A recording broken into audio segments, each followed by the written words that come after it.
meu nome é Cris e eu não leio muito por mês, por isso os meus wrap-ups são trimestrais.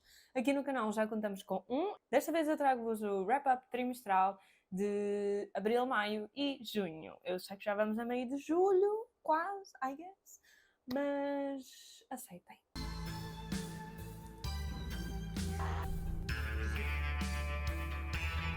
Obviamente viemos aqui para o lado das estantes de TBR barra últimos lidos.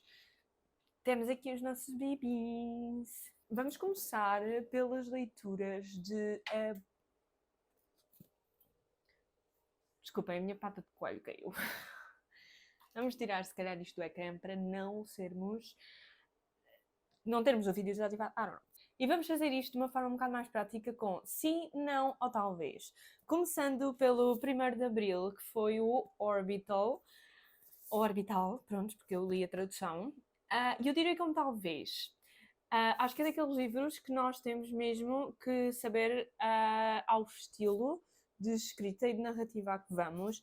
E eu diria que, para quem gosta de uma narrativa um bocado lenta e que explora mais memórias e diferentes perspectivas, mas não exatamente através de experiências de diferentes pessoas, mas tendo um narrador que é muito imparcial e que nos faz refletir sobre diferentes perspectivas das mesmas situações. Crise existencial, totalmente, ok? Este livro reflete sobre o quão pequeninos somos no mundo, mas ao mesmo tempo sobre o grande impacto que podemos ter nele, e acho que isso é a melhor forma de vos transmitir sobre o que é que este livro é e a forma como ele incita o leitor a observar o mundo de uma forma muito 360, sabem? Então, talvez para quem gosta disso, mas não estejam à espera de big ass plot twist ou tipo um princípio e meio e fim, tipo linha total, sabem? Tipo, obviamente que tem, mas não é esse tipo de narrativa construída exatamente, tipo...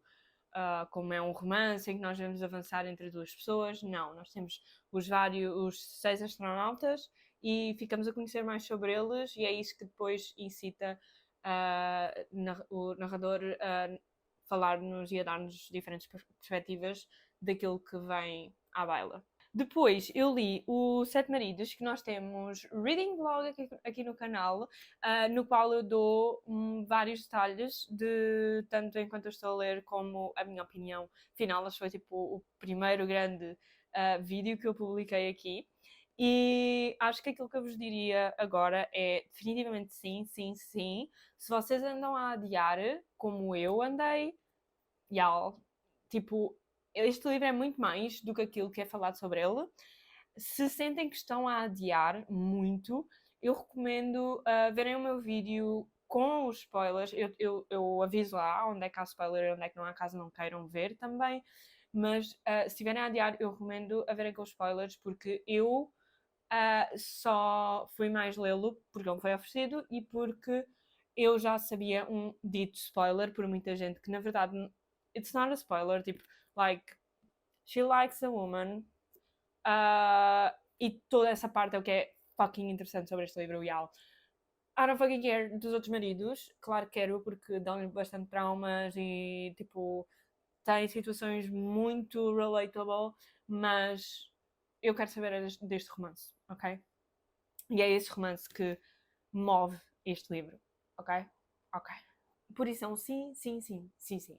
Depois li o Quando os Rios Cruzam, que a maioria... é um sim, ok? É um sim.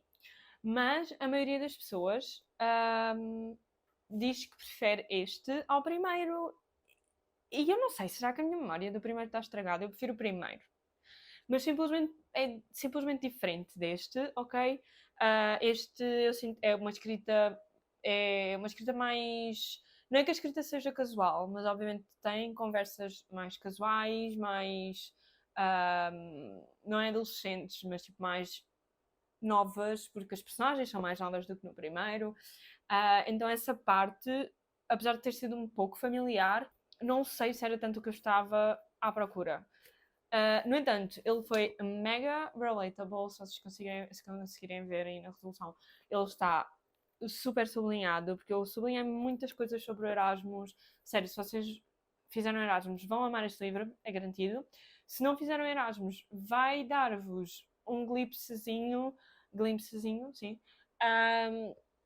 da experiência de Erasmus, mas acima de tudo, acho que a Rita, aí está, novamente consegue dar-nos personagens que não são preto no branco e que são muito.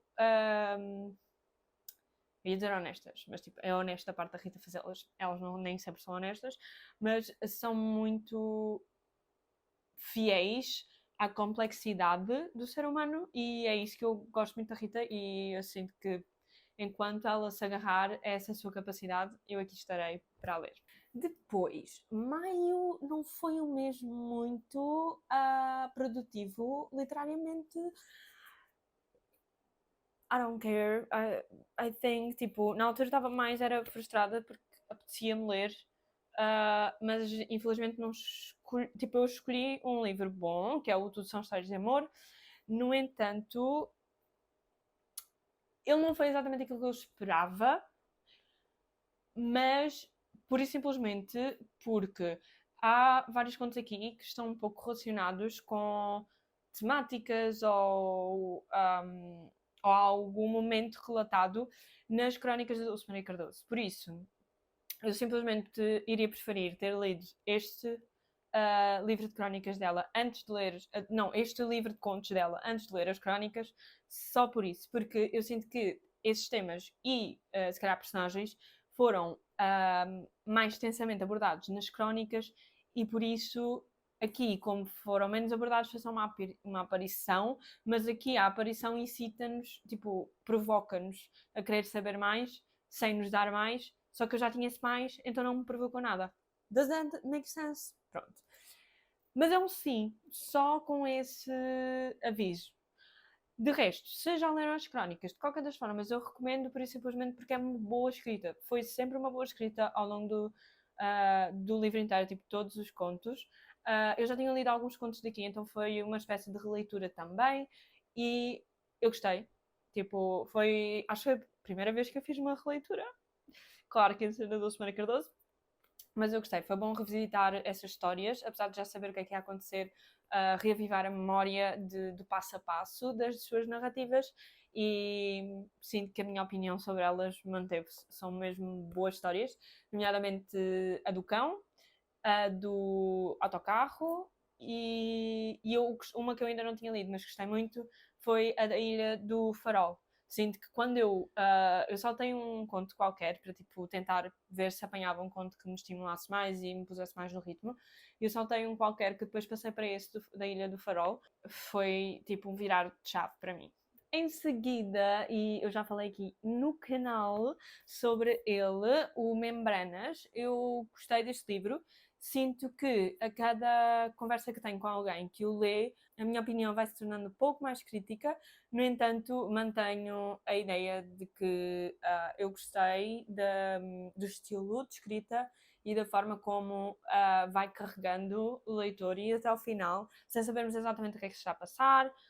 O plot twist não estava à espera, mas ao mesmo tempo também não acho que tenha sido wow. De qualquer das formas, acho que o seu contexto distópico, climático distópico, torna este, e a forma em que ele está bem feito, torna este livro um sim, e um pouco a experiência de que ele fala da protagonista, que pode ser um bocado semelhante a uma experiência trans, de certa forma, e ainda a ideia que nos traz com o seu plot twist, que eu não vou falar aqui, então vou ter que ler, mas é um sim, não tem bem desculpa, é um livro fininho e bom para a sua extensão, e leiam. Em seguida, e no regresso da Feira do Livro, eu li o Borboleta, sim, sim, sim, sim. Para quem não sabe, este livro é de Madeleine Pereira e ela reúne alguns relatos de portugueses que saíram de Portugal em busca de uma vida melhor durante os últimos anos da ditadura e, nomeadamente, foram para a França. Isto porque o pai da Madeleine nunca lhe falava sobre a sua experiência e Madeleine cresceu na França tendo algumas referências portuguesas, mas, sendo portuguesa, mas nunca se sentindo exatamente completamente portuguesa por não ter esse contexto. E aqui nós ficamos a saber das experiências dessas pessoas que ela acabou por conversar com e de que forma é que saíram de Portugal durante uma ditadura, que pronto, foram formas complicadas de viver e como é que a própria família dela acabou por fazê-lo também. Ora, a minha última leitura de que vamos falar neste vídeo é o I Guess Cheryl Wheeler e, assim, nunca mais na minha vida me deixem duvidar de Casey McQuiston, nunca mais na minha vida me deixem duvidar da Laura, que se levou falando deste livro durante algum tempo, enquanto eu dizia que ele não valia a pena, porque era um paper towns gay. Laura was right. This is good. Continua a dizer que é um paper towns gay, mas é um paper towns gay que nós merecemos. Basicamente, assim como muito resumo, a Cheryl Wheeler é a rapariga assim mais popular, bonita, de uma escola católica, e a nossa protagonista é a Chloe, não popular, eu diria bonita, mas assim mais alterna, da mesma escola católica. Thing is, a Chloe tem duas mães e foi criada num contexto de californiano, se não me engano, ou seja, num contexto de não imposição de religião e não imposição de nada, muito liberal e confortável e yeah. Então ela não tem questões de sexualidade, ela é bi, ponto. Já a Shara, we don't know, porque ela mesmo decide beijar a Chloe e mais outro rapaz que não é o seu namorado antes de desaparecer na noite do baile. Noite do baile esta que é algumas semanas antes do fim do seu ano.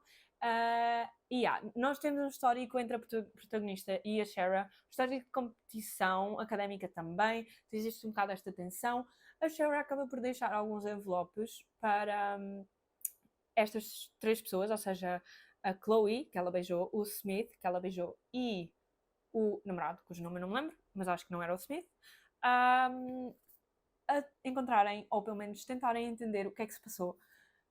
E a forma como os círculos sociais acabam por se transformar e conhecerem-se uns aos outros, a forma como esta questão da escola religiosa e do conservadorismo é abordada é super interessante e por isso, é assim, este livro não é um livro que vos vá, tipo, deixar sem saber o que é que está a acontecer ou, tipo, é surpreendidos com plot twists, nada, mas é um livro que super vos vai dar um abraço e vai-vos dar um mundinho confortável e feliz de se viver, mas não porque ele seja todo bonitinho, mas sim porque as pessoas têm o seu momento de se aperceberem de quem são, da sua sexualidade e identidade e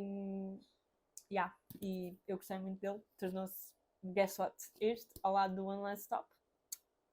Por último, então, e como podem calcular, não é leitura, porque eu disse que aquela tinha sido a última leitura, temos um DNF. Díptico da Prédica, de Walter Ugumem. Eu já tinha lido um terço deste livro e eu já estava a ver que tipo, estava bué à toa com este livro e garanto-vos, continuei à toa quando há cerca de tipo 5 dias tentei voltar a lê-lo e eu percebi-me tipo, eu não me vou obrigar. Tipo, não está a ser bom, o que é bem estranho para Walter Ugumem, porque por ser Walter Ugumem, eu esperava que fosse gostar da sua poesia, este é um livro de poesia. Mas eu, tipo, às vezes eu não compreendo a relação dos poemas entre si para estarem na mesma coleção de contos. E este eu só não entendo a relação das palavras entre si no mesmo poema. Tipo, é crazy. É crazy. Tipo, por exemplo, e os filhos calam-se, lábios fechados perante o nosso olhar, como uma mudez que lhes... Pois, este é o único que se entende. Morremos mais numa sexta-feira, 13 benzendo o corpo com o credo como comida na boca. Este também se entende, boa. Sabemos criar o sossego espesso perante o qual até o tempo pensa que os peixes nadam devagar. Não veem nada nas razões delas, comentam entre eles, puta que as pariu. Tem outros piores, mas que sinceramente eu não os quero ler em vídeo sequer. E eu sinto que este é um não, big ass não. Fez-me mesmo sentir que é tipo, eu não estou a entender, mas eu acho que se entendesse, ele ia ser problemático. O que é uma desilusão, eu não estou a dizer que ele é problemático, eu genuinamente não o entendo para dizer se ele é problemático. E é esse o meu verdito. E foram estas as minhas leituras do segundo trimestre do ano, ou seja, abril, maio e junho. Espero que tenham gostado. Caso tenham lido algum e concordem ou discordem da minha opinião, deixem aqui nos comentários. Deixem também um like para conseguir apoiar o canal, por favor, e subscrever caso ainda não sejam inscritos. E é isso. Fiquem por aí para ver mais algum vídeo, caso ainda não tenham visto. E beijos.